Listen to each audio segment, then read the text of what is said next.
Hey, it's Brandon. Welcome to today's episode of Transform Your Workplace. Today's episode is brought to you by Xenium HR.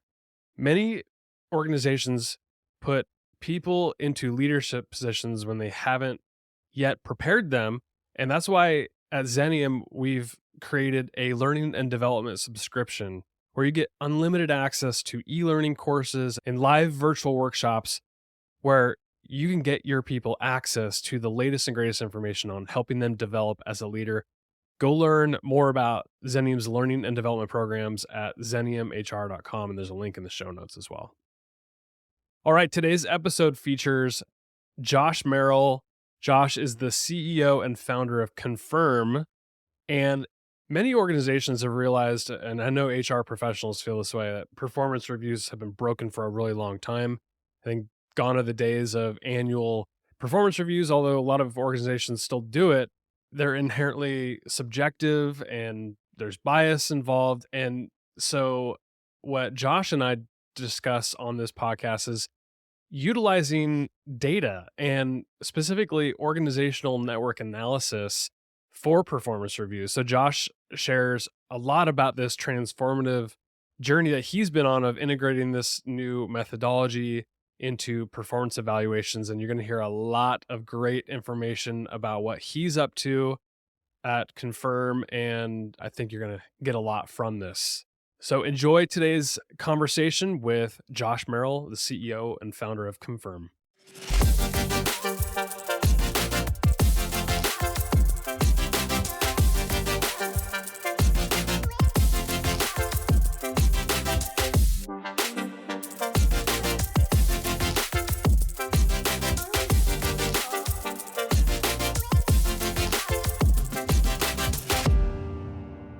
Hey, Josh, it's great to have you on the show. Thanks for coming on. Thanks for having me.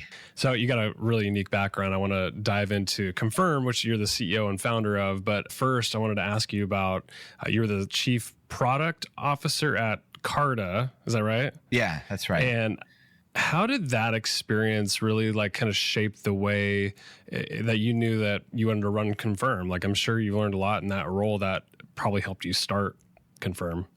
Yeah, gosh. Well, so to put some context to it, so I joined Carta in 2013. I joined 10 years ago. I was the second employee, very, very early.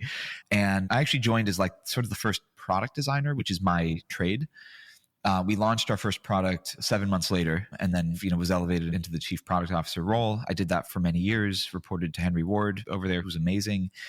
And left the company ultimately when it was maybe 500 or 600 employees. So it was that's big. Going from being the second employee all the way to 500-600, that's pretty wild. Yeah, wild, just roller coaster ride. There was a ton that I learned. I'd say a lot of what I learned was around people. It was around people management. It was around talent management. Carta was one of those companies where the product market fit was so strong that it almost subsidized us to make every other mistake in the book. So when it comes to talent management, which is performance management, which is what Confirm plays in, most companies, I would say Carta was better than most companies when it came to performance management, and Carta was terrible at performance management. So I feel with Confirm, I get this chance to fix a lot of the things or build a lot of the tools that I wish that I had when I was running product over there. I've heard that story a lot. So Carta is not in the HR space, right? It's an equity solution. Is that the way I understand it? You're correct. I mean, it borders into HR in the sense that employees are going to get stock options, for example. Right. And there's an employee benefit component to that. Okay. Right. So in that experience, what was the turning point between wanting to found a Confirm? Did you see a gap in the market? Or did you have a philosophy about how you wanted to do this? And you're like, I can go build this. Yeah, I can kind of tell you the story. Back in 2017, we had actually learned about this methodology called organizational network analysis. We learned about it from one of our board members. We hired a consultant to do an ONA study of Carta. And what came out of that was surprising people, people who were incredibly influential in the organization who really weren't on our radar. And we learned a lot. But then we just said oh, this is really interesting. And then we went back to our day jobs. And there was always this sort of idea in the back of my mind that if we had just taken that a little bit farther, there's so much we could have done with that data, but we didn't. And then when my co-founder and I started Confirm, we sort of pulled that idea off the shelf and said, this is a really compelling way to understand what's actually happening in an organization. How far can we take this? And that's what we've done. So for people listening, so they don't have to go like click through the website and read the description, what does Confirm do? So we've reinvented performance reviews using organizational network analysis. And what organizational network analysis is it's a way of understanding the way that decisions and information flow through an organization. But where the rubber sort of meets the road is that if you've ever done a performance review, you're probably used to answering a lot of questions about yourself. You're probably used to answering questions like, how did you make an impact in the last 6 months or 12 months? You're used to doing a lot of like self-promotion, and it's anxiety inducing. But when you do a performance review using organizational network analysis, the questions that you would ask or answer are questions like, Brandon, who do you go to for help and advice? Who energizes you at work? Or who are you concerned about? So it's a little bit like sort of flipping the performance review on its head, but it works because networks are the way that we actually get things done. We work in Slack and Teams. We have Zoom. So it's a better fit for the way things get done today. When it comes to building a HR technology from the ground up, what are some of the biggest hurdles that came up when you were like really designing this tool? I think one of the biggest hurdles was, I would say, like kind of meeting the market where it is. Like there was some of this at play with Carta as well. Like I think that the younger me would have been really excited about like creating a category. Like this is a category creating product. And the older me is like, no. Like don't create categories. The amount of education, the heavy lifting that you have to do to educate the market. You want to fit into like a budget line item. In our case, it's performance management. And so I think for us, the needle that we've had to thread is, how do we create something that's actually new in performance reviews, which haven't changed at all in 100 years, but still actually have it fit into a mental model such that like a decision can be made and we can get a budget for this and it can be rolled out and we can do the change management. That's the needle that we've had to thread at Confirm. Yeah, I mean, you're making a great point that like to create like a whole new category would be really challenging, but like taking an existing framework, people have been doing performance reviews forever, but it's been so broken, and I'm sure you recognize that. So how did you get adoption on this when it's so different than what most people are used to? I mean, a lot of people are still filling out manual, like paper-based performance reviews. It's insanity. Oh, it's terrible. Yeah, performance reviews are 100 years old. I mean, when we're talking about like the 5-point like manager rating scale, like that was created by the U.S. military at the end of World War One, and it's still the way that we evaluate performance today. It's crazy. I think that getting adoption has been a function of a couple of things. One is the way that we actually get into an organization. And then the second is, what's the message we actually send? So, when we talk about like the way that talent sort of distributes, we think about when you do a performance review, you get a bell curve of manager ratings. So we like to think of this idea of like the average employee, and then there's some people below average and some people above average. But the reality of how talent distributes is that it really follows a power law. I mean, there are a few employees in every organization who create disproportionate impact. And that message doesn't usually land really well with HR. But it lands really well with the CEO, because the CEO always knows that out of the 8 people or 10 people who report to them, there are like 1 or 2 of them who are so amazing that they just wish they could clone them. Like people leaders like understand that. And that actually has been the way that we've gotten into a lot of our organizations that we're working with today. I was scouring your LinkedIn the other day and I saw this clip that you posted about Moneyball. And I don't know if you remember posting it, but it was like, yeah, for people who've watched the movie, you got the GM, Brad Pitt's character is going to the owner saying, I need more money for talent. And he's like, no. And so how does that clip relate to how you think about performance management and talent development from within? Oh, gosh. There's so many clips out of Moneyball that that I love. Do you remember what I'm talking about there, right? I do remember that one. I'll answer a slightly different question, which is like my favorite clip from Moneyball. So there's a scene where all the scouts are sitting around the table and they're talking about kind of the draft players, and Brad Pitt comes in and they're talking about one player in particular, and the scouts say his numbers are really good. The scouts say, oh, you don't want him. And Brad Pitt asks, well, why not? I mean, he's doing great. And they say, no, he's got an ugly girlfriend. And Brad Pitt says, well, what does that have to do with anything? And the scout says, well, no, ugly girlfriend means no confidence. No confidence means he's not going to be a good player. He's going to, and it's like, and that's obviously a very, it's an exaggerated example. But when you think about the way that we evaluate talent, we're only one step short of that. All of the research says that 60% of a manager's rating is attributable to the idiosyncrasies, the bias of the manager. If you rate me, meets expectations, it actually says more about you, the manager, than it does about me, the employee. And that's crazy. It's so clear that we need a new system, not just better questions or, let's bring in 360s. We need actually a totally new system to understand the impact that people are making at work and to really cut through the bias. Yeah, I think what's challenging about how long we've had this performance management system in place. I mean, most companies have been doing it the same way for a long time, and you think on the surface it's objective because there's ratings and there's data and it's a consistent process. But what's not consistent is the human being behind the supervisor creating the ratings, and that makes it very subjective. Tobias, how is your software or other softwares that are in this space solving that problem? Yeah, it's a really good question. The reality is like we're just human beings. Like you take two managers, you ask them to rate their teams, and like you're going to get a bell curve of ratings and I'm going to get a bell curve of ratings, and there is no way to know. Your worst performer could be better than my best performer, but we'll never know that. And what we'll end up doing is actually mashing your bell curve together with mine. And that's how we're going to decide who gets the promotions, who gets the pips. And, if you don't think that's a problem, consider that Google has 30 or 40,000 managers, right? There's so many decisions that are being made suboptimally. The way that ONA, organizational network analysis, solves for that is through sample size.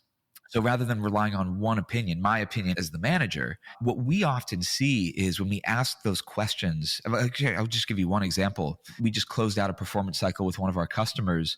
When we asked that question, who do you go to for help and advice? We found that 77 people went to the same senior engineer for help and advice. Now, that doesn't necessarily mean that he's a great employee in every way, right? Or you should promote him, whatever. Just happens to be a go-to resource. Right. He is a go-to resource. And if he weren't there, those 77 people would be missing somebody who's important to them. And the power of sample size means that one of those people may go to this person all the time and one of them may only go infrequently. But when you actually add all of that up together, you get a really clear picture of who's creating impact. The analogy I kind of like to use is, ever been to like a county fair and they have like a giant gumball machine and they ask people to guess how many gumballs are in it? Any one individual guess is going to be wrong. But when you actually look at the average of those guesses, the sort of the wisdom of the crowd, it's like scarily accurate to the number of gumballs in that machine. And that's a little bit of how O&A works. I read somewhere, you wrote this, I think. You said that 360 reviews need to die. Why'd you say that? Yeah, I think that they need to die. I do. The 360 methodology, by the way, is almost as old as the performance review. We think of it as being more modern. The reality is it was created in the late 1930s. I hate to say it, by Nazi military psychologists. They realized that they could get better results if they included peer feedback as well as direct reports and managers. But in terms of a methodology, I think it can be useful in a development context, like just give me feedback.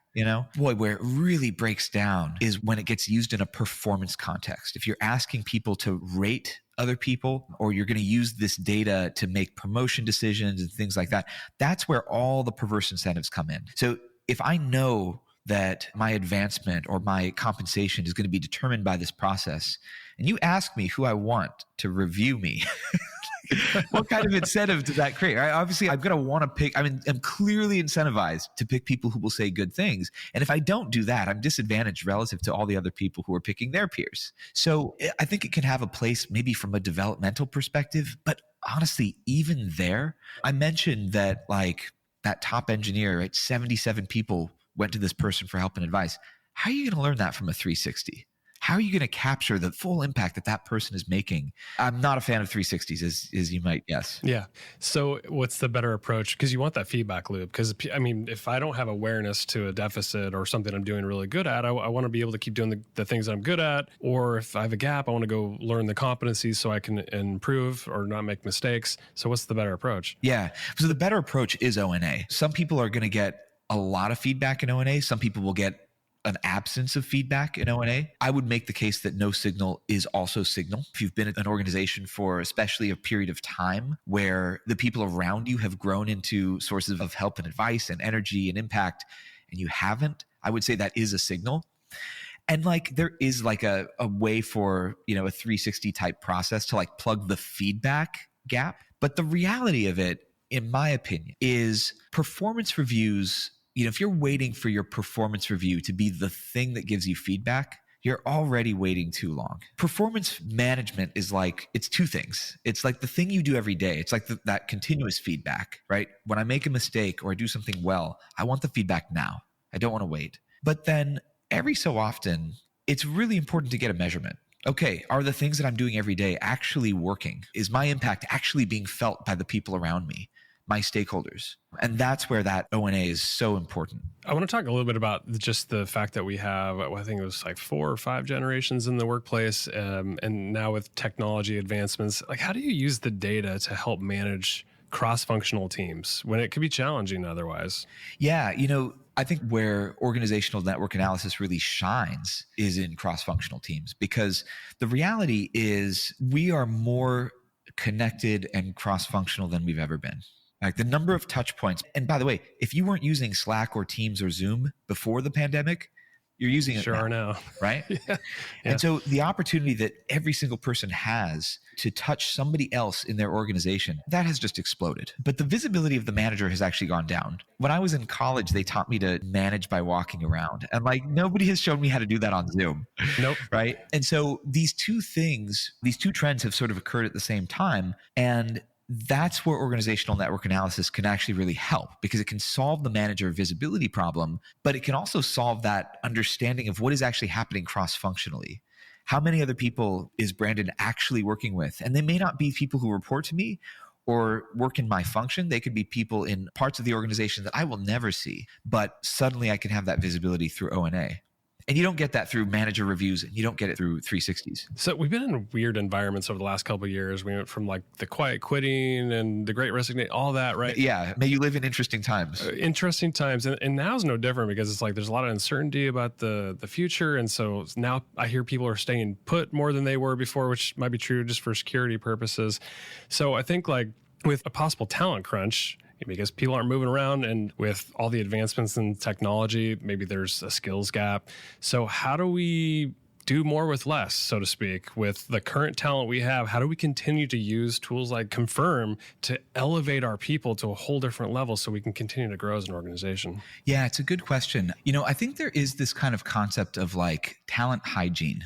Like on some kind of a periodic basis, we should be doing an exercise to really understand who's driving impact, not just who the managers think is driving impact, but who the organization believes is driving impact, and also who the organization believes is creating concern. And, I'll throw out a couple of stats. When we run performance cycles using organizational network analysis, what we find on average is that in every organization, about 15% of employees will create about 50% of the impact. Wow. And about 5% of employees will create about 50% of the problem. No, yeah, so like key is probably identifying those people right away and either elevating them or getting rid of them. That's right. And by the way, everybody knows who they are. It's leadership that's the last to know, right? The challenge is actually how do you collect those points of view and put them in the hands of people who need to actually make some decisions with that data. But what talent hygiene really means is on a periodic basis, we are understanding with really high resolution who those people are, and then we're taking action, right? We're doing things to retain or to promote. We're doing things to develop or exit out. And that is just an ongoing, it is a hygiene function that every company should be doing. With like the rise of generative AI and other AI technology, is Confirm using AI technology, and how do you foresee it really being involved in the HR space? Yeah. I mean, we're like insanely hooked into ChatGPT. Well, I mean, not only, so it is in our product. I'll tell you how we use it, but every employee at Confirm, I mean, we just pay for their licenses to ChatGPT Plus. Yeah. Everyone should just be great. Do you have an enterprise version too, where it's, I think there's like some special stuff about the enterprise level? I think we're on the wait list for it. I don't think we actually have like the enterprise version for ourselves, but we do also have it integrated into the product. So for example, you can run an engagement survey on Confirm. So you ask, maybe you have 800 employees and you ask each of them an open-ended free response question. Typically, your HR team is going to spend 3 days, Oh yeah, morning to night. fancy PowerPoint That's deck, right. and yeah, That's right. And it turns out that the AI can do that in seconds. And so we'll take those 800 responses, we'll run it through the AI. And what's actually really cool about it is it will give us we have it set up so that it can give you the top themes. It'll give you specific quotes that support those themes. But what's really neat is then you can actually cut the data in ways that your HR team wouldn't be able to do. So you could say not just what's something we could do to support you over the next 12 months, but we could also say, how do engineers answer that question? Or how do level 4 engineers answer that question? Or how do level 4 engineers in San Francisco answer that question? And the AI will just immediately recalibrate all the data. It's really cool. But those are some of the ways that we're using AI. With the time I have left with you, I would love to hear a little bit more about how Confirm works. Just so if listeners are like, oh, what is this whole thing he's talking about? We want to transform our performance review process and overall performance management. How does it work from either sign up as an organization and get my employees involved? What kind of the questions does it ask? You have the floor. I'd love to hear more about it. Yeah, totally. Definitely, if you want to learn more, go to confirm.com. But when you start working with us, we really want to be the talent partner. So we run performance cycles every day, all day. We've seen it all. And we're very used to collecting massive amounts of data and working through it. Most of our customers will do performance cycles on a 6-month basis, biannual basis. Some of them even do it quarterly because it's so quick using ONA. But when you do a performance cycle on Confirm, we ask 4 questions. We ask, who do you go to for help and advice? Who energizes or motivates you? Who do you see as an outstanding gold star contributor? And then give us a heads up who you believe needs additional support or attention. And we ask why in all of those cases. It's a 10 to 15 minute survey. And then you can ask other questions. You can do the self-reflections. You can do the manager ratings all on Confirm as well. But then at the end of that cycle, we will actually sit down with you. We will do some data analysis. We'll actually help you understand what your organization is trying to tell you, what actions you can take. And that really was that missing piece when we first did this at Carta. So for organizations, they would have that performance cycle. Is there any ongoing component? I think you were talking about engagement surveys earlier too. So is there other pieces to this that fit on an ongoing basis, whether it's pulse surveys, engagement surveys, anything like that? Yeah, so we're a complete platform. And I would say that if you want to do performance management well, you should start by doing performance measurement well, because you get what you measure. That's ONA. So ONA is kind of at the heart of what we do. So we want to measure performance. And then what we've built around that is everything related to compensation. We can do one-on-ones, we can do engagement surveys, goal setting and OKRs. So all the things that you would expect to see in a performance management platform, but built on data. Love it. Well, Josh, I appreciate you coming on the podcast. It's been awesome talking with you. Anything, last word, point people to whatever you want to point them to? Yeah. Check us out at confirm.com. Reach out to me directly. I'm Josh at confirm.com. My guest today has been Josh Merrill. Thanks for coming on. Thanks for having me.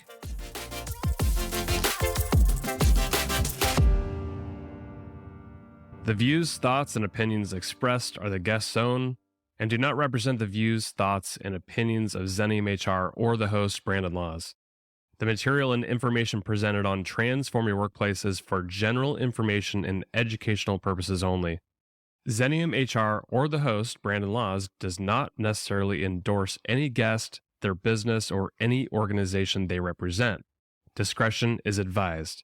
Please work with a trusted advisor to find a custom approach that fits your organization's needs.